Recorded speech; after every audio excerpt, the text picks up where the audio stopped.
I came to a talk here with in 1999 in October, and there's several things leading up to it, but during the satsang, I experienced with Wayne that it was as if all the love in the universe was trying to squeeze itself into this body-mind mechanism, and I kept on thinking, oh, it's here.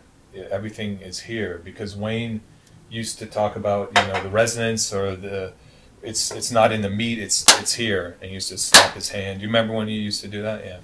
So that's what he did. It's I was here, and it's like, wow, it's and it was very overwhelming, and there was this kind of, I wouldn't call it a disassociation, but there was like this feeling like everything was trying to squeeze into the body-mind mechanism. And I remember we had a break. Back in those days, I think there was maybe an hour and a half or 2 hour break between lunch, like 10 to 12 and then 2 to 4. And so we went to lunch, and I remember things were just really weird and kind of unsettling. And it came back, and there was that experience again.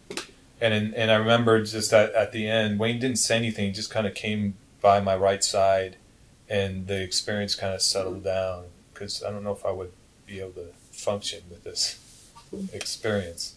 And then I remember, catching the subway and going, and there was this mystical experience of in New York City, there's all sorts and shapes and sizes and colors of people, and seeing that there's unity in diversity, that there's some kind of unifying theme or presence or whatever entity or whatever, with all this diverse people. And also that this diversity is an overlay on and interwoven in this unity. So it's diversity in unity, and unity in diversity. And then I went back home, and that feeling sort of settled down.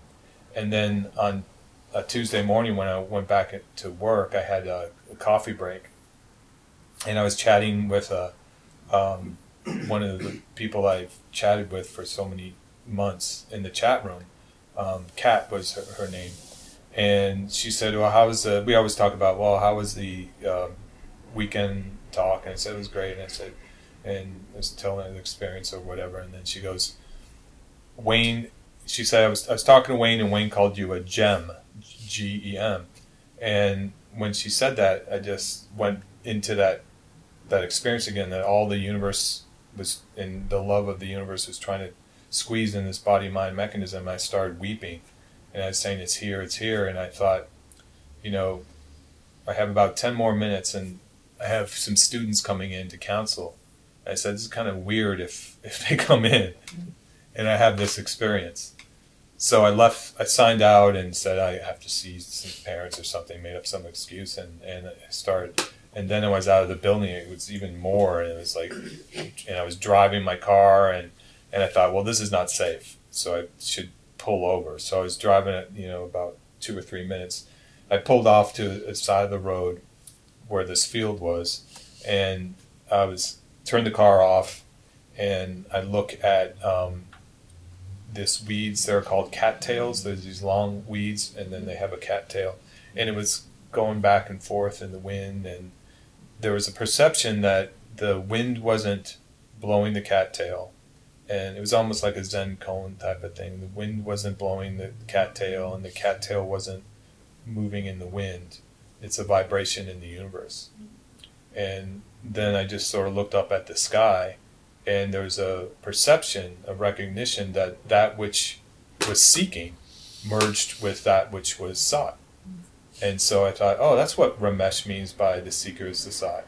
And at the same time, there was an understanding that there's perceptions happening, that this doesn't need to be perceived by a me. And so that was the way I conceptualized the final understanding. And it was like, okay, this is like being told that you have this priceless necklace around your neck, and you go out searching for it, and people say, no, this necklace is within you. And so then you eventually, if you're lucky, find the necklace. But as instantaneously, that moment where you find the necklace, you realize it doesn't belong to you, and you give it back to its original owner, in this case, God. And so there was the understanding that's what they mean by an impersonal event, because it didn't happen to Bala. It happened, but it didn't happen to Bala because God was doing everything. And that which was seeking and that which was the sought are the same. And so this was the conceptual framework to understand that this falling away of sense of personal doership. And so that all happened, and I look back at my clock, and because it's the nature of this body-mind mechanism to be responsible, I looked at the clock and it was about 10:56, and I said, oh shit, I better get back to work.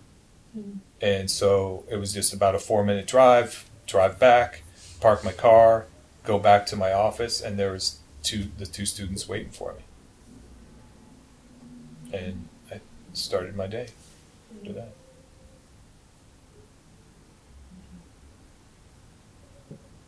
And there's been criticism that cannot be the sense of the falling away of sense of personal doership or the impersonal understanding, because I would not have gone back to work. How could I have just gone back to work? You know, that I guess I was supposed to celebrate, go out There's a ritual involved. yeah, there's like celebrate, or go out to Applebee's or something like that, or I don't know, that night, or just go sit in that field. Yeah, or sit in the field, or because the reaction was, oh, this is it, and it was almost, and I'm careful when I talk about that, but I was like, oh, this is it. This is what Ramesh and Wayne talked about. I thought there was more, and Ramesh says if you have a choice and you don't, between winning the lottery and $1 million and attaining enlightenment, choose $1 million because there's someone there to enjoy it. And I thought that was just a technique to kind of slow down the seeking. But when you do actually become enlightened, that will be there to enjoy it. And they're not kidding. So I was like, oh yeah, this is it. So this is it. They're not kidding.